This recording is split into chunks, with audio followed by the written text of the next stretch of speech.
We are back on our male fertility stream on Top Health, and I have our thought leader expert, Thiv, with me. Hello, Thiv. How are you? I'm doing well. I'm in sunny Austin right now. It's deceiving. It's a bit cold, but super excited to be back and talk more about male fertility. Yeah, you have been, and I messaged you too. Like you've been all over in December, November, early part of only after holidays you got, and even now you're not in your hometown. So, so, so tell me a little bit, I've been seeing you traveling to even to rural places, Yeah. representing Hera, which is phenomenal. Could you talk about Hera's progress since 2024? Yeah. No, definitely. And I need to really sit down and see how many miles I've done in the last couple of years. It's allowed me to really understand the US as I think I might mention I was born and raised in Canada, so trying to catch up. But yeah, 2024 was a huge step in the right direction for Hera, and we've done so much. I actually spent some time reflecting during the holidays outside of those Christmas parties, um, and realize like we have achieved so much in such a short amount of time because of the focus we had. So launching now our flagship product and making it commercially available across the country, where now you can easily get a semen analysis done that you would normally have in the clinic, but do it at home. It's a game changer. So, and it was a lot of work, right? Regulatory wise, partner wise, making sure you're doing good quality. We really spent a lot of time and effort there. So I'm really excited about that and appreciative of how much work the team and we've done here. And then so now on that foundation, I think there's even more that we can achieve in 2025. A sneak peek here is, well, aside from adding more clinic partners, we continue to get more and more doctors wanting to order our test. And as you mentioned, like a lot of rural communities, but even now going into the major cities, just really trying to focus on places where you wouldn't get access and you wouldn't get this high quality care. But the big thing I want to share is we are now working on bringing to light new technology. And I'm super excited about it, where we're going beyond the standard traditional semen analysis and looking at more parameters. So I'm really excited about that. And we're running some pilots on that. And it's like this whole sci-fi area of using flow cytometry and looking at the genetic side of sperm. So that's what we're working on right now. We're cooking, and I'm excited because a lot of our providers want to use it. We get more data, and we can really pinpoint if someone has fertility or not. And then the last thing I'll say on the product side is we're working with a great group of on our team of engineers to develop our AI ML model to actually now be able to predict someone's chances of fertility. So just a lot of great work that we're doing. I'm super excited about it. And we're want to get more patients to really understand their fertility and their sperm health. Wow.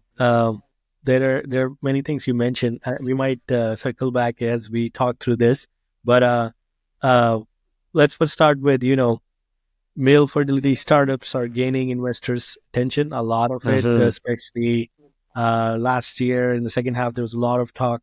And Mm-hmm. how have your conversations been with the investors, and what do you think investors look for in this space specifically right now, or what are the biggest opportunities for investors as well as entrepreneurs? Yeah. No, it's a great question because a couple of years ago, I don't think most people would think about male fertility. Um, and what I find right now is that investors have in the last 5, 10 years invested in fertility, mostly on the women's side. And rightfully so. It was the space that we needed to focus on to grow this industry. But I think it's become clear that there's been a disproportionate focus on women, even though 50% of the time the guy is contributing, and their sperm health is contributing to the infertility diagnosis. And so I'm starting to see investors invest in the men's side, and we're having positive conversations there. And I think they are understanding the value that we can bring in this whole system, where it's not just about the women and IVF or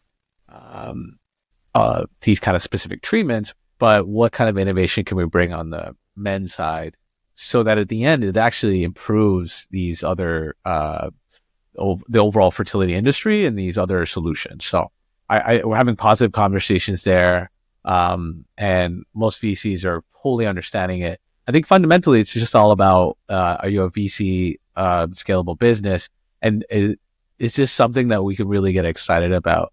And so when we share the truth of sperm health is declining rapidly, and there really is a path where maybe in 25 years we could reach sperm counts being zero, and just highlighting that the traditional semen analysis is not really working and there's not care for men who go through it. I think they understand that and they see how big of an opportunity it is. So it's interesting that there is at least this belief that the declining birth rates, and this will force some sort of a policy shift in the fertility support. But how do you see this playing out? And what role specifically, from policy side you can, or you probably hope exists right now based on your, as you're building, what do you think how this can be addressed at a policy level? Yeah, I still remember when Trump was on his election, like when he was during the election, he mentioned that he would want to cover IVF, and so I wonder. We'll see what they come up with. Like, just as someone who's been in this industry now for some time, I think what's really important is continuing the policy work on improving the access to IVF, especially the affordability. I think it's becoming more and more clear that this is a crucial thing for the country and society in general that will help with the birth rate and the economy eventually, like as a proxy. And so I think that's really important to think about. And I'm eagerly waiting to see if the government's going to do anything there, because they play a big role here. So yeah, and right now the states continue to have discussions. Like California recently made it a requirement to have it under their health plan. So by I think April, May, the people will have some form of coverage to their standard health plan based on the criteria. So that's really exciting. And I think more and more states are going to continue doing that kind of work and bring access. And, selfishly for Hera, it's important because coverage will really make it so that there's no barriers for guys getting tested and couples getting the information that they need to understand their options. But like, it's a process. A couple of years ago, it wasn't really covered, and people were having to spend cash to do tests, to do procedures, to do IVF as a whole. So that's one area that I'm really excited to see if policy changes will occur. It's there's a lot of policy talk. We'll see exactly what gets implemented.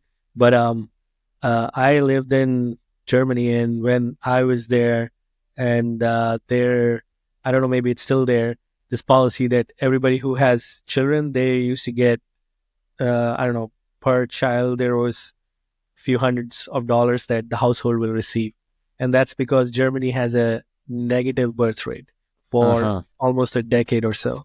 So before you go into that trap of negative birth rate, then you have to do other things. So I feel like it's almost better to have this integrated into your healthcare system than run a policy then as an incentive motivate people, right? Like, so this is where I feel like it's almost important that tackle this at a different level rather than it's too late and then you have no option. Then you create incentive programs. Yeah, and I hope there's a czar or something because you're right. Even what I mentioned is really about one part of it. It's that treatment side, that fertility, which is important, but I think it's a multifaceted issue right now. Why the birth rates are low and what we can do to improve it. And so policies like that really would help. Right? It's super expensive. This whole process and having a family and all that.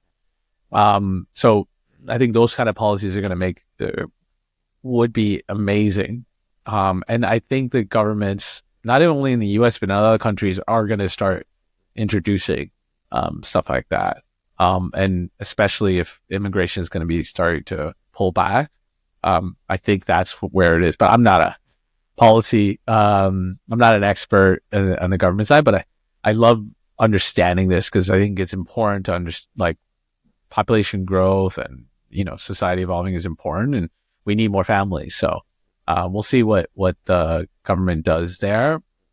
And hopefully they don't think of just healthcare policies, but also social, welfare, those kind of policies to encourage more families to want to think about creating. I should say, encourage more couples or people to want to have families.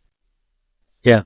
Let's talk about a little bit. You touched in your update also what the AI and the ML capabilities that you are working on with Hera. But in general, artificial intelligence is obviously picking up a lot. And how do you see this AI being used, especially in male fertility diagnostic, treatment, personalization, or even just for awareness purposes?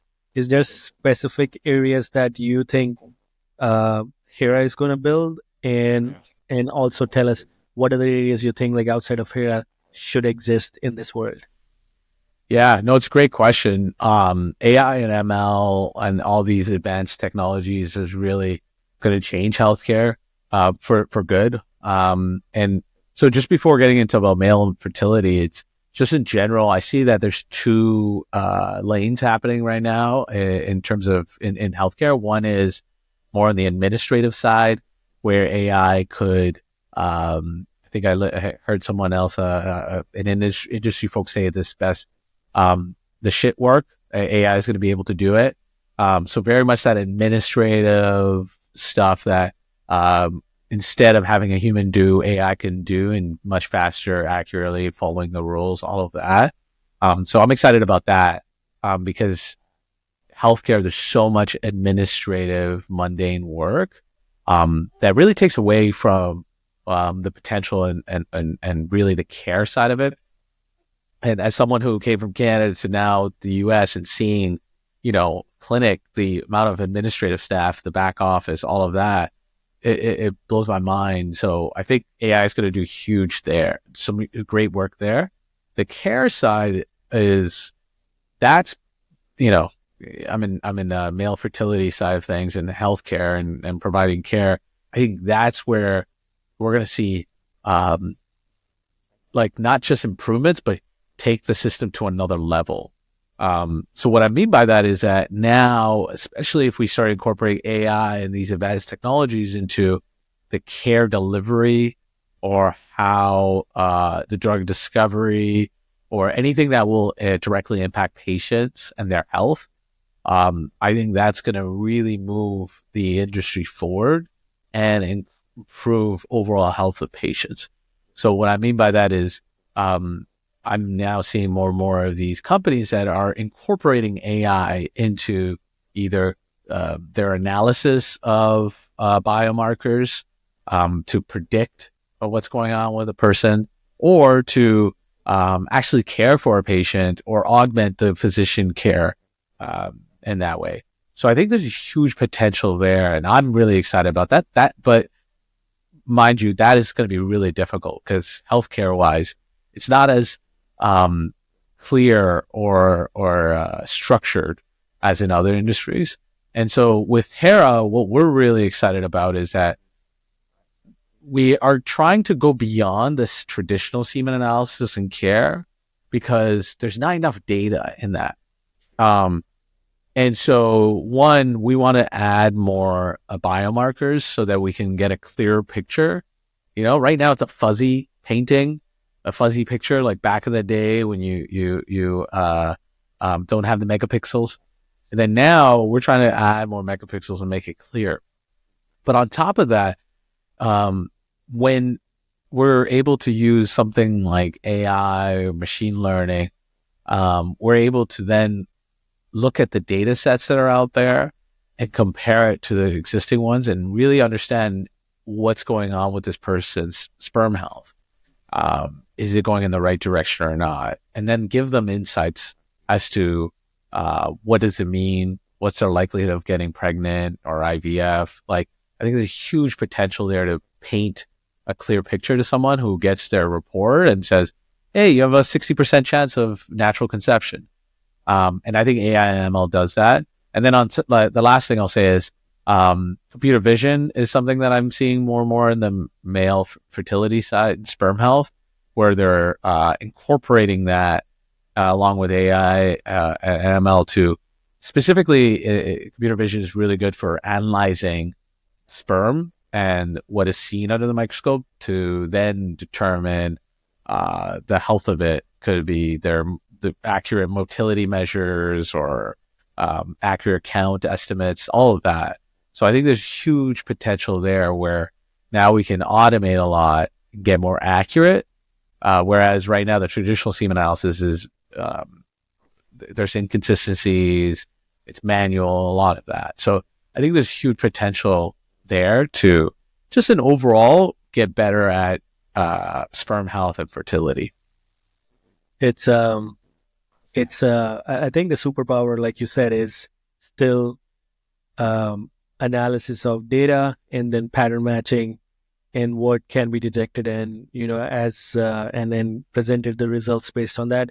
That is undoubtedly the biggest superpower of AI, and I think it's already proven, and at least in that regard, like that it's really good in this. The other things are obviously time will tell as AI is progressing. But the funny thing is, I saw yesterday, OpenAI announced these operators, the agents that can do work outside of the OpenAI. And I was making a joke to my wife, like, well, men who do not go to their clinics, now the wife, the companies can gamify and the wife can just create an agent for booking their appointment. Exactly. But isn't that amazing now? It just removes the barriers to all these things. Yeah. But I'm telling you, I should use that for a lot of these guys who don't want to book their appointments that they need to.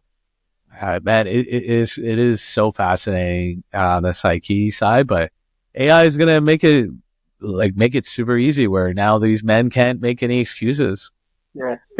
So on a serious note, many industries are leveraging gamification, especially, right? So could gamified apps or platforms help men better understand and track their fertility? Any thoughts on that, or anything component of that in Hera that you're experimenting or willing to try? Yeah, no, we're always willing to understand and test different things out. I will say this, that we joke around about guys and their engagement with the healthcare system, but it is like we see it at Hera. It is a real thing where there's such a difference, I would say, in how men and women interact with the system. And not to get too into that, but gamification, I think, has huge potential to improve that.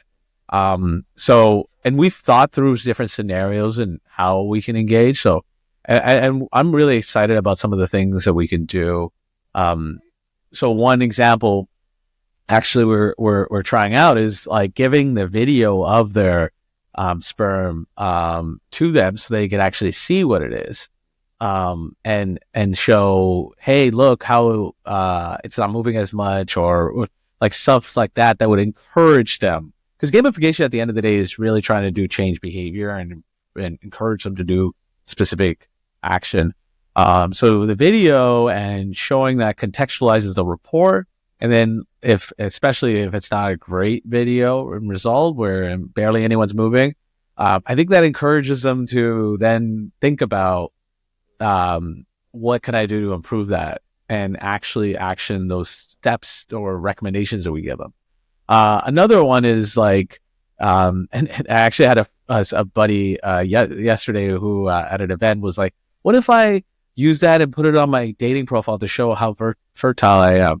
And I was like, that's a good idea, man. Like, yeah, then try it out. But I think there's other ways as well. A simple one that we've done a few times is like just saying where they're at compared to their peers or others who are using it. That encourages them. Like if you're the 50th or the percentile or anything like the worst, you would want to change, right? Or ranking it or saying which one amongst your friends who is better. I think that a lot of that will really help us at our end goal, which is number one, engagement of patients wanting to do the test. And then two is completion of the test. And then three is actually wanting to improve their outcome. So, yeah, I think there's so many opportunities, especially what we're doing. And we'd like to lean in on that. So if you have any other good ideas, let me know, man. The dating profile one's an interesting one. I don't know if Hinge is going to allow us, but it's very creative. Men anyway like to brag about it. I think that would be a good reason to like, hey, look, on my profile, I put it, and this is how my differentiation is. Yeah, I can make you a baby. That's so funny. All right. So, obviously there is a growing interest in how fertility intersects with the longevity science, right? And are there any, I guess this is a twofold question. One is like, are there any biomarkers that you are seeing it that kind of like correlates to, men living longer lives? Are you seeing anything like that from the data that you have from your diagnostic side, or are any things that you are aware of? Yeah, no, it's a good question. I think right now, the research is still early on this, but number one, everyone agrees that sperm, and this is why we call it sperm health. The semen analysis for fertility, semen actually and sperm can actually tell you more about a person than just fertility, and I'm really excited about that. So there's more literature coming about prostate cancer, it being a great screening for that, cardiovascular health, and other cancers. So I think there's a huge potential. Our goal is that one day that this is part of your physical.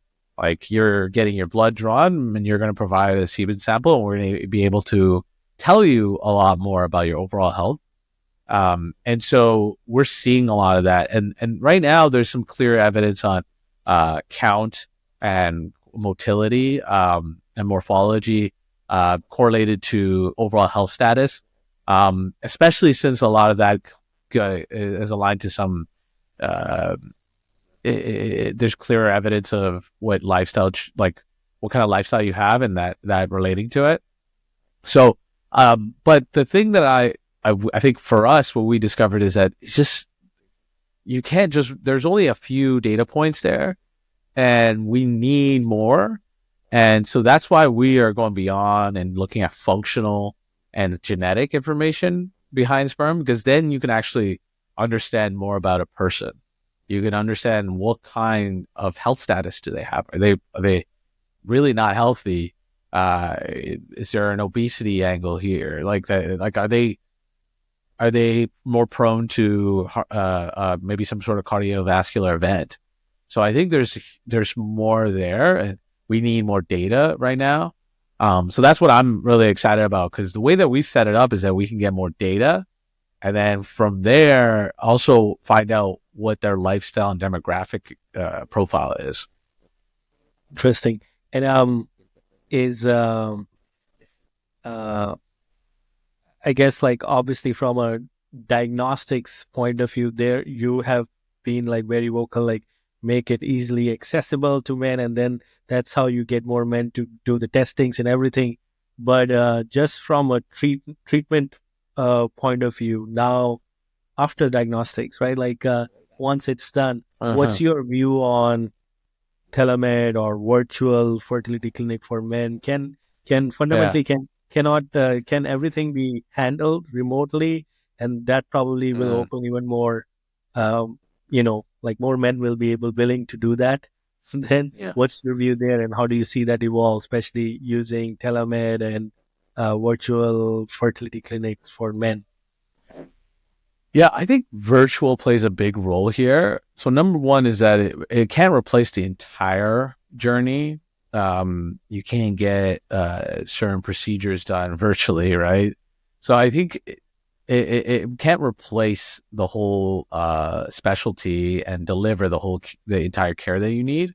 Whereas in like mental health, you could do a full virtual experience, right?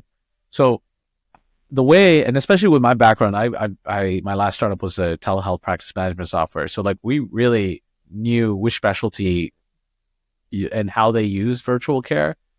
And so with male fertility, I think and just in general, men's health, virtual plays a good role in lowering the barrier for men to start and to be continually engaged. So the way that we've done it and the way that I've seen the urology partners that we work with is that they'll want to potentially do the initial session virtually because it lowers the barrier. Guys have no excuse now. They could just join a virtual session. And it's really a meet and greet and education session. So something like this where they can talk to their doctor and ask those questions. But as they go along on the journey, and they do the test and they get the results, there may be a need to come in. But I think once guys get, like, especially with our tests, they get that data along with some of the questions that were asked by the doctor, then the doctor could share, okay, maybe now we need you to come in. And so that just makes it a much more efficient experience. It lowers the barrier. Guys didn't understand why they need to come in and be more active. So that's how I see virtual care in this space and how we use it and it allows us to then scale because now we can have the experts who might be in the urban setting, right, in an urban center. And now we can have rural communities have access to these urology experts and really who understand reproductive health. There's not too many people there's only 200 reproductive urologists in the country. So I think that's how I see it because now you can understand your sperm health and you're doing it all at home. And then if it is a concern, then they will be like, hey, let's get you in. And so I think that's how virtual care, it really lowers the barrier, brings that specialty expert care to anyone across the country. And how does it work currently in Hera's world right now? Is it uh, f- you know doctors who are in your network or partners, uh, do they still, after the results are delivered to the patients, Uh-huh. do they have some sort of a session with the physician to just go over the result, and from there on they are able to make referral if in persons are required? How does it work in your world right now? Yeah, it's a great question. So one of the things that we tried out was like, hey, what if we just give them a report and clearly explained in the report what it means? But we tested that out versus having someone do a consult to review it. And we both, in terms of engagement and satisfaction, we found that having someone review the report with you, who like a urologist or a doctor, made a huge impact on the patient. And the reason being is like, look, we're inundated with so much information. This is not a patient's expertise. They don't know what count, motility, and all these things mean. Viscosity, pH, like it starts getting into the details. I didn't know what this all meant, right? So I think it's important that patients have this kind of information and have access to it, but the doctor's there to explain and kind of clearly articulate and answer questions because when you share a lot of information, they're going to wonder, what does this all mean? Can I have a kid? And so we do offer that. We have it so that they can either talk to one of our experts typically now more and more like our embryologist or andrologist will some sort of a clinical expert will explain the report for you and give you those recommendations virtually. We've even done some videos where it attaches it onto the lab report. And so then you can easily walk through and explain it. Similar to like, those TikTok videos where the head is there and then behind you is your report. People love that. So I think to answer your question it's important to give information to the patients because it's theirs. But on top of that, you want to explain it. And these clinicians are there for that. Because especially if you have bad results, right? You don't want to be left to your own devices. You want help. You need guidance, right? I think a lot of healthcare is that where you're kind of just, hey, it looks like you have bad sperm or bad, your cholesterol's bad. And then you're like, okay, what am I supposed to do now with it? And you spend hours on the internet trying to figure that out or go on Reddit.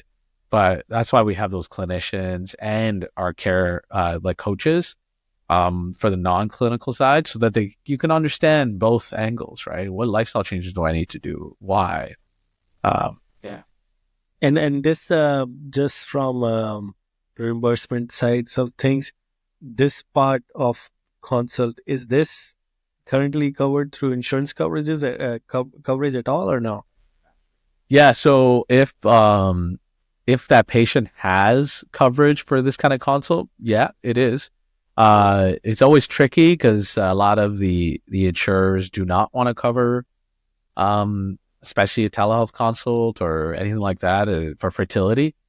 But we have a great team, and my co-founder, ran a fertility clinic, so she knows kind of how to work through all of that. And then as we go along, we want to streamline it and make it easier. But yeah, typically it could be covered. But most of a lot of times patients are just paying out of pocket and going through it. And then even the coaching side, which isn't covered, they'll pay with cash because they see the value behind it.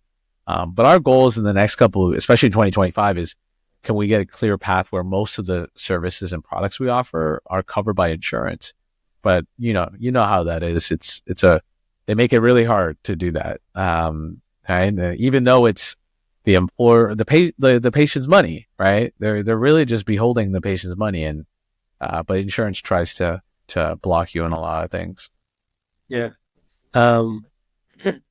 It's sometimes I feel like it's almost in their interest to work with companies like you because then it reduces the cost of care so much, which already pays in margins for them, right? So down the line, right? So it is a little bit of a frustrating cycle that you have to go with all these companies to come along and get in terms with them. Exactly.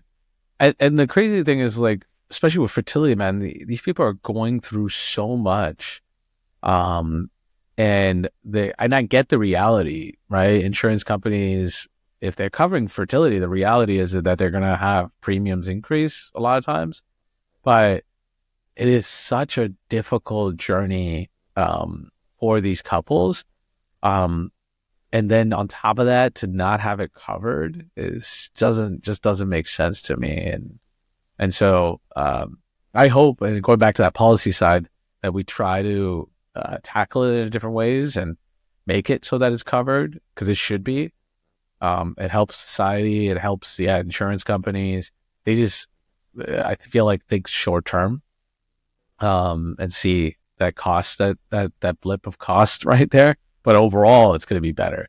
So I hope that this year is going to be a major step to that coverage aspect and make it easier for not just us, like Hera, so we can get more of the services covered, but like patients, they're not going to think twice when they're looking at a fertility startup or fertility clinic. They're going to just go in and not worry about the costs, essentially. Yeah, hope so. This is fertility is certainly one of those areas where it needs to have more focus than other areas, I would say, just because it's it is like, it's all about bringing new life. So why not? Uh, Exactly. Last question, really, in today's discussion, I want to put it across like outside of partnership with insurances or the providers, now, because it is still broader wellness, right? So there is obviously Mhm. fitness and nutrition programs that already exist for men, and there's a whole bunch of things that goes together there. How do you Uh, see, or if you see a possibility of making, those partnerships with those companies or those side of the uh, business, fitnesses and nutrition programs, and how do you like create a mix where, male uh. fertility to be part of that? Do you see any of this integration happening at all, or it's too far? No, no, I see it because we can't do it all. We can't do everything really well. And I think you need those partners. And so, because those partners are really good at that, their specialty. So, fitness wise, there's so many out there that I would love to partner with, so that when we're in front of our patients, we're able to kind of, if they need that service, we're like, hey, look, here's the market our marketplace. I think we'll go in that approach, so that there's options for them. So if it's hey, they get a class pass access, or it could be a Peloton app access, like stuff like that, where we now have a bunch of different options there and tools that they can use. But then they always come back to us to say, hey, I've done, like, what exactly should I be focusing on the exercise side? What exactly should I be focusing on this? That will, on the nutrition side, that will, like, all of these things what will help with the fertility? Because that's at the end of the day what they're focused on. That's the goal. And so, that's kind of how every time when they, we try to walk them through it, is like, you have to tackle it in multiple ways. So food wise, what are you going to change? Supplement wise, what are you going to start taking? Lifestyle wise, what things are you not going to do? Like drinking, smoking, weed. What things are you going to do, like exercising, or food intake wise? What changes are you going to make? So I think we can explain the basics, but then these services out there are probably really, really good, because that's their specialty of encouraging that change behavior, so that they start exercising, or they start journaling and understanding what foods to eat, less unprocessed foods, right? So, and then we're just there to kind of guide them in the right direction, check in to make sure they're going in the right way. So I think that's how we'll approach it. And that way they have the different options, because everyone, works differently. Maybe, you might be someone who's like, hey, I want to go get a gym membership and I'll go every other month. Or you might be someone who rather go to a class every other day, right? So I think that that's kind of the approach we take. We put it on there. These are market partners that we would recommend, and then take it from there. Yeah, so it's kind of like opposite of what I was thinking, but it works better this way Uh, when you have the diagnostic side, and then obviously patient want to know what uh, exercises, what meal plans need to change to get uh, results. So it's almost you are valuable partners to other companies in that regard. yeah. Uh, that's okay. That's very interesting. I was more thinking like how this go the preventative side, when gyms are already selling supplements, they're selling Uh, everything else. Yeah, you're focusing on men's health, everything, uh-huh. but that should be associated at some point in time also Yeah. with fertility, because then otherwise Yeah. you'll leave that void, right? Yeah. So, No, so I think that's a good idea. And I think that's kind of why you want to always think both ways. How can we benefit each other? And so I think, though, what we find right now is that patients really just want to know more of what they could do, and get the tools that will get them closer to that goal.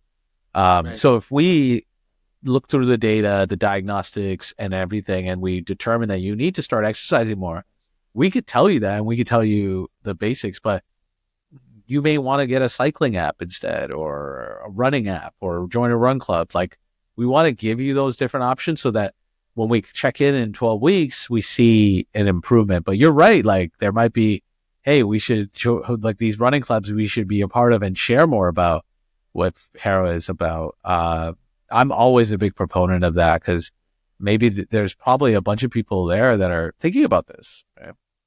Yeah, it's almost like at least those folks are uh, already focused on their health at different aspect.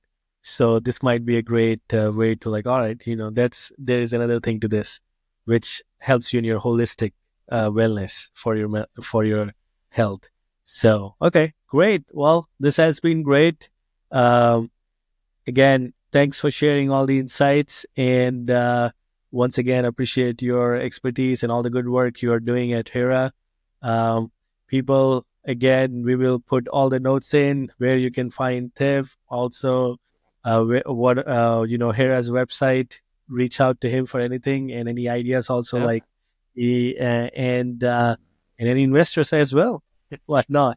Yeah. Right. So, yeah. Always happy to talk to them, but I love that idea. Like if there's anyone out there who is listening to this and was going, hey, I would love to learn more about is it a certain topic, like what is motility or whatever. We can go into the details. So would love to hear other people's ideas on what we could talk about next.